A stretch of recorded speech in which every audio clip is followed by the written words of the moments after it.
कल हम मुगल वंश की यात्रा का पड़ाव जहाँ से डाले थे, मैं वहीं से अपनी यात्रा फिर से शुरू कर रहा हूँ। बाबर की मृत्यु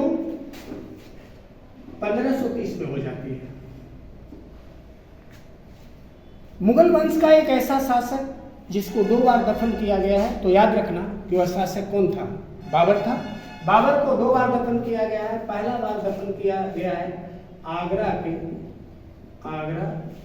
आराम बाग में। आगरा के कौन बाग में? आराम बाग में। और दूसरा बार दफन किया गया है उसे काबुल में। 1530 में जब बाबर की मृत्यु होती है तो आराम बाग कोई दूसरा बाग नहीं है। आराम बाग वही बाग है जो 1528 ईस्वी में खुद बाबर ने बनाया था, और बाबर को बागीचों का राजकुमार कहा जाता था। वह प्रकृति का बहुत प्यारा था, प्रकृति को बहुत प्यार करता था।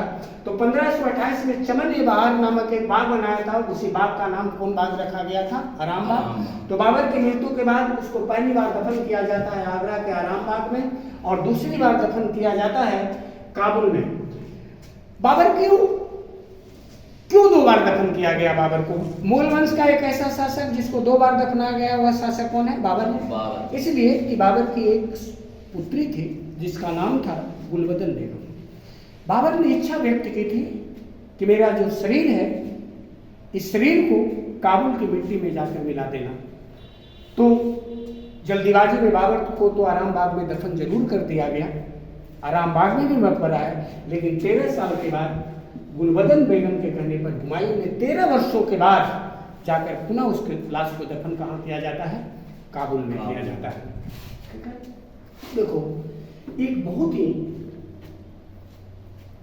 वाक्य है जो हमेशा, जैसे बाबर की मृत्यु के पीछे एक बहुत ही दिलचस्प वाक्य है।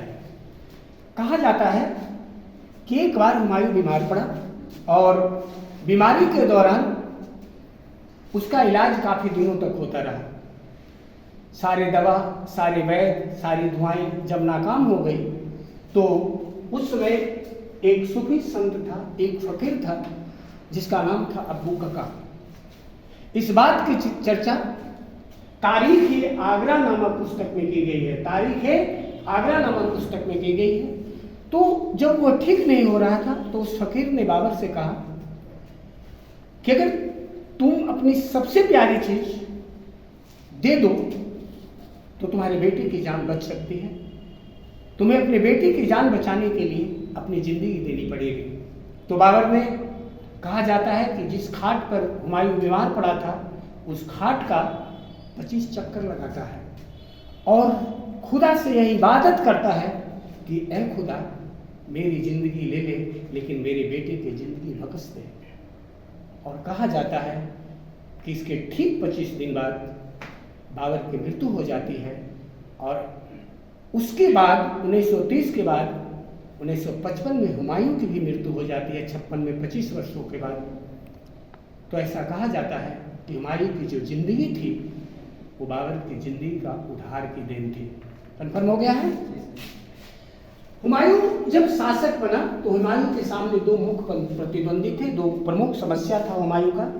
पहला प्रतिद्वंदी का नाम था, एक गुजरात का शासक था, वो बहादुर शाह था जो अफगानी था, और दूसरा शासक बिहार के वंश का था, सूर वंश का था।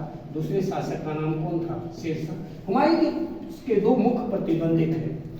कभी कभी आप लोगों को बाबर हुमायूं से संबंधित लड़े गए प्रमुख युद्धों के बारे में पूछता है, तो सबसे पहले मैं उसका जिक्र करना चाहूंगा कि हुमायूं के द्वारा 4 लड़ा गया प्रमुख युद्ध याद रखना। पहला युद्ध है वह है देवरा का युद्ध। देवरा का युद्ध लड़ा गया है 1931 ईस्वी में। दूसरा युद्ध है चौसा का युद्ध, सबसे प्रसिद्ध युद्ध है चौसा का युद्ध। वो लड़ा गया है, यह लड़ा गया है 1531 ईस्वी में। यह लड़ा गया है 1539 ईस्वी में। तीसरा युद्ध है कन्नौज या बिलीग्राम का युद्ध। कन्नौज या बिलीग्राम का युद्ध यह लड़ा गया है 1540 में। और अंतिम युद्ध है सरहिंद का युद्ध है। यह युद्ध लड़ा गया है, सरहिंद का युद्ध लड़ा गया है, ये लड़ा गया है 1555। अब मैं आता हूँ बाबर द्वारा लड़ा गया प्रमुख युद्ध कौन कौन सा है। देवरा का युद्ध, चौसा का युद्ध, कन्नौज का युद्ध और एक युद्ध है सरहिंद का युद्ध। कन्नौज के युद्ध को कन्नौज या बिलीग्राम का युद्ध भी कहते हैं। तो कभी कभी सजाने के लिए दे देता है कि क्रम से लड़ा गया युद्ध कौन सा है, तो युद्ध को आप क्रम से याद रखिएगा क्योंकि हुमायूं द्वारा लड़ा गया प्रमुख युद्ध है। देवरा का युद्ध जो था 1531 ईस्वी में हुमायूं और अफगानी शासक महमूद लोदी के बीच लड़ा गया था, जिसमें हुमायूं की जीत होता है। दूसरा युद्ध इतिहास का काफी प्रसिद्ध युद्ध है, चौसा के मैदान में हुआ था, 1539 ईस्वी में हुआ था और हुमायूं और शेरशाह सूरी के बीच में लड़ा गया था। शेरशाह सूरी ने हुमायूं को परास्त कर देता है और चौसा के युद्ध में हुमायूं जब युद्ध के मैदान से भागता है, शेरशाह उसको पीछा करता है, तो हुमायूं जमुना नदी को पार करने में एक व्यक्ति का नाम आता है इतिहास में, उस व्यक्ति का नाम निजाम था, वह एक बेचारा मल्लाह था। हुमायूं को जमुना पार कराने में वह मल्लाह मदद करता है और अपनी जान तक दे देता है। तो हुमायूं की जान तो बकस जाती है, उस व्यक्ति का नाम क्या मैं बोल रहा हूँ, इसको कहते हैं देशभक्ति, इसको कहते हैं राजभक्ति। निजाम नामक एक छोटे से मल्लाह ने, गरीब मल्लाह ने, अनपढ़ मल्लाह ने एक राजा को बचाने के लिए, कभी हमारे इतिहास में भारत का ऐसा कल्चर है, भारत का ऐसा संस्कार है जो अपने राजा को बचाने के लिए अपने जीवन की आहुति देने में भी पीछे नहीं हटते थे। एक भिश्ती मल्लाह निजाम था। जब हुमायूं शेरशाह से भाग रहा था, अगर वो जमुना पार नहीं कराता तो उसके सैनिक पीछा कर रहे थे, वो मार दिया जाता। तो इस निजाम खां का नाम भारतीय इतिहास में आता है, जो अपनी देशभक्ति और अपनी राजा की भक्ति के प्रति हमेशा याद किया जाता है। चौसा के युद्ध में हारने के बाद हुमायूं जाता है, फिर से अपनी सेना को संगठित करता है और फिर से कन्नौज या बिलीग्राम का युद्ध होता है। हुमायूं और किसके बीच होता है, शेरशाह के बीच होता है। लेकिन बच्चों, इस युद्ध में, कन्नौज या बिलीग्राम के युद्ध में भी शेरशाह की जीत होती है, हुमायूं की हार हो जाती है और हुमायूं किसी तरह बचकर, अपनी जान बचाकर सिंध प्रांत, पाकिस्तान के सिंध प्रांत में जाकर, एक अमरकोट का जंगल है किसका, अमरकोट का जंगल है, वहां जाकर क्या हो जाता है, छिप जाता है। और सरहिंद का युद्ध बताएंगे, आगे लड़ा गया है 1555 में। कन्नौज, देखो हुमायूं को हराने वाला शेरशाह दिल्ली और आगरा पर तब तक काबिज नहीं हो पाता है पूरी तरह।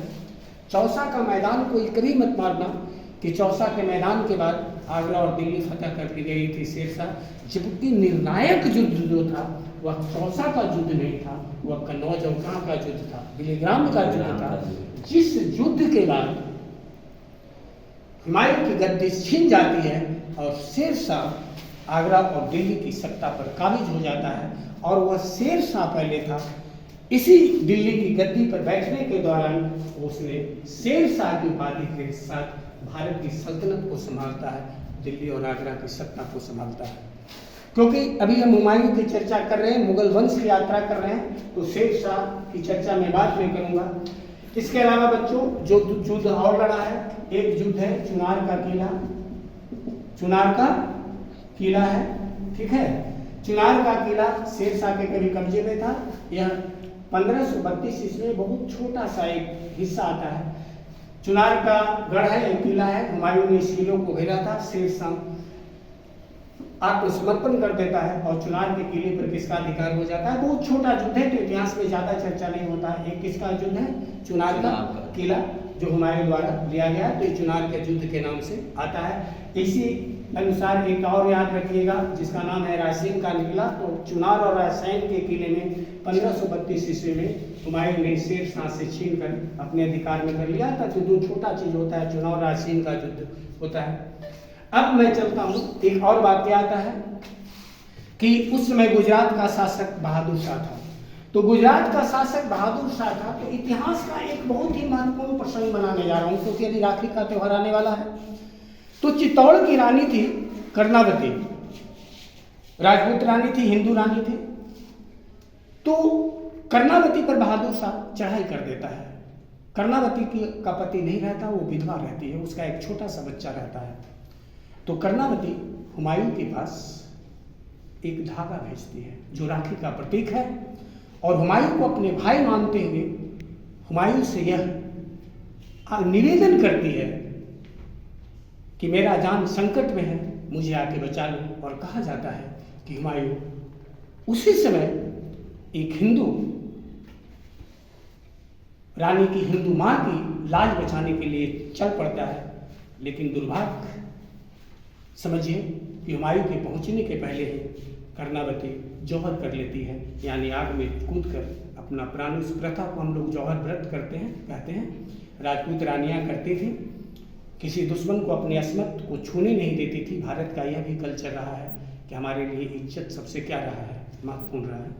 तो शायद राखी का त्यौहार ऐतिहासिक जो होता है, ऐतिहासिक जो होता है, पौराणिक कथाओं में कुछ वर्णन होगा, धार्मिक कथाओं में और कुछ वर्णन होगा, अलग बात है, लेकिन जो ऐतिहासिक प्रमाण राखी बनाने का मिलता है, यही प्रमाण मिलता है कर्णावती और किसका प्रसंग, हुमायूं का प्रसंग। ऐसे राखी का त्यौहार का एक और प्रसंग आता है कि 1505 ईस्वी में जब बंगाल का विभाजन कर दिया था लॉर्ड कर्जन ने, तो देश में, पूरे देश में स्वदेशी आंदोलन शुरू किया गया था। और स्वदेशी आंदोलन की शुरुआत बंगाल से हुआ था और इसका नेतृत्व किए थे रविन्द्रनाथ टैगोर। तो रविन्द्रनाथ टैगोर ने 1505 में स्वदेशी आंदोलन के दौरान पूरे देश में महिलाओं और पुरुषों द्वारा पूरे देश में एक दूसरे को राखी बांधकर एकता का संदेश अंग्रेजों को दिया गया था।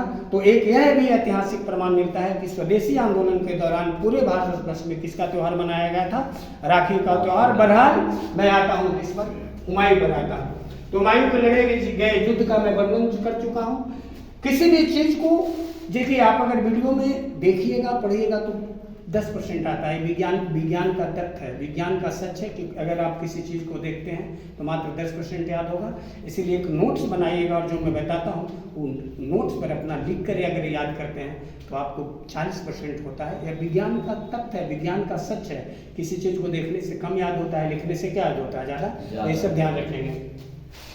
अब मैं हुमायूं की चर्चा करता हूँ। राखी का त्यौहार हो चुका है, ठीक है। हुमायूं की मृत्यु होती है।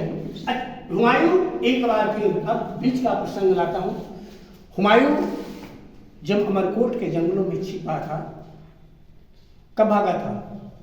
बिलीग्राम का युद्ध कब हुआ था? 1540 में, जब सिंध प्रांत के अमरकोट के जंगलों में वह छिपा फिर रहा था।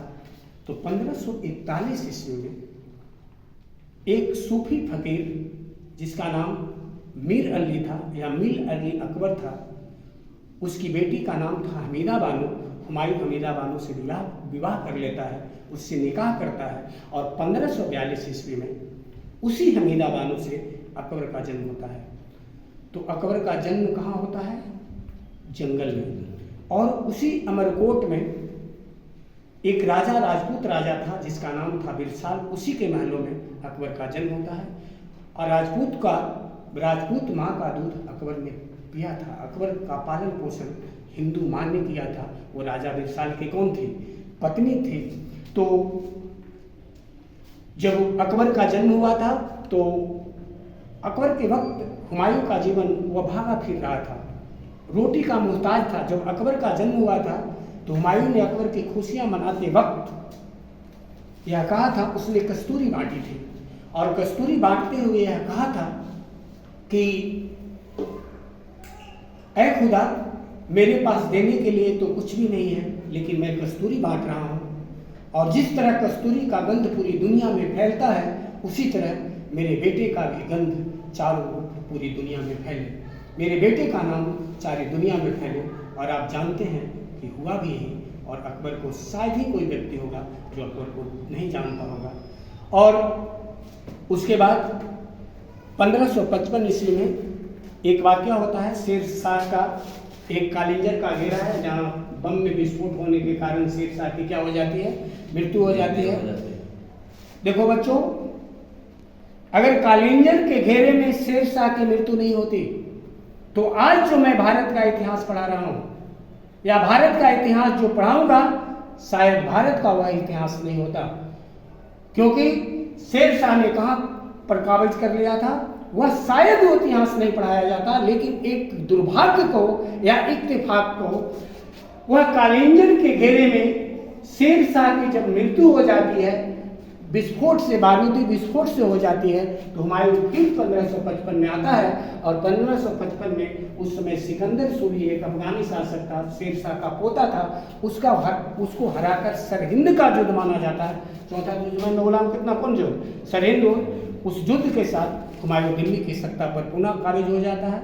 लेकिन हुमायूं ने 1533 ईस्वी में एक पुस्तकालय का निर्माण किया था, जिस पुस्तकालय का नाम था दीन पनाह भवन। ऐसे तो दीन पनाह भवन, दीन मतलब गरीबों होता है, गरीबों को आश्रय देने वाला होता है, लेकिन वास्तविक में यह क्या था, पुस्तकालय था। 1556 ईस्वी में, ज़्यादा दिन तक हुमायूं नहीं शासन कर पाया। 1556 ईस्वी में जब वह पुस्तकालय की सीढ़ियों से उतर रहा था, तो उसकी आवाज़ में नवाज जो पढ़ा जाता है ना, नवाज की कोई कुछ अदावतें होती हैं उसके कानों में सुनाई पड़ा। उस श्रद्धा से झुकना चाहा, लेकिन वह सीढ़ी से क्या हो गया, गिर पड़ा, और सीढ़ी से लुढ़कते हुए हुमायूं की क्या हो जाती है, मृत्यु हो जाती है। किस भवन में मृत्यु होती है, कहाँ के सीढ़ियों से मृत्यु होती है, दीन पनाह भवन नामक कहाँ से होती है, पुस्तकालय की सीढ़ियों से गिरने के कारण होती है। और बाबर ने हुमायूं का नाम, अपने बेटे का नाम हुमायूं रखा था। बाबर के 4 पुत्र थे, हुमायूं था, हिंदाल था, अस्करी था, और क्या था, कामरान था। अपने जीवन काल में ही बाबर ने उसका जो शासन व्यवस्था थी, उसकी जो संपत्ति थी, जहाँ जहाँ उसका साम्राज्य था, अपने साम्राज्य का बंटवारा अपने 4 बेटों में कर दिया था। उन तीनों भाइयों को समरकंद और फरगना का हिस्सा दिया था, ताकि बाद में सत्ता के लिए उनके बेटों के बीच कोई संघर्ष नहीं हो। तो बाबर ने हुमायूं रखा था नाम। तो हुमायूं का शाब्दिक अर्थ होता है भाग्यशाली, लेकिन पूरे इतिहास में हुमायूं से ज़्यादा दुर्भाग्यशाली अभागा शासक कोई नहीं था। क्योंकि जब सत्ता बना तो उसे कहाँ रहना पड़ा, अमरकोट के जंगलों में भाग कर रहना पड़ा। जब सत्ता वापस भी आई, हुमायूं 15 साल तक भागा भागा फिरता था, एक भिखारी की जिंदगी जीता था, लुक छुप कर जीता था। और जब बना तो 1 साल के बाद लुढ़कते हुए इस व्यक्ति की क्या हो गई, मृत्यु हो गई। तो एक इतिहासकार लेनपुल ने कहा है कि हुमायूं का शाब्दिक अर्थ तो भाग्यशाली होता है, लेकिन शायद हुमायूं से ज़्यादा अभागा शासक कोई नहीं था, क्योंकि वह जीवन भर लुढ़कता रहा, जीवन भर भटकता रहा, और अंत में लुढ़कते हुए ही इस व्यक्ति की क्या हो गई, मृत्यु हो गई। कल के क्लास में मैं आगे की यात्रा चालू होगा। किसी बच्चों को कुछ पूछना भी है? नहीं, दैट्स ऑल।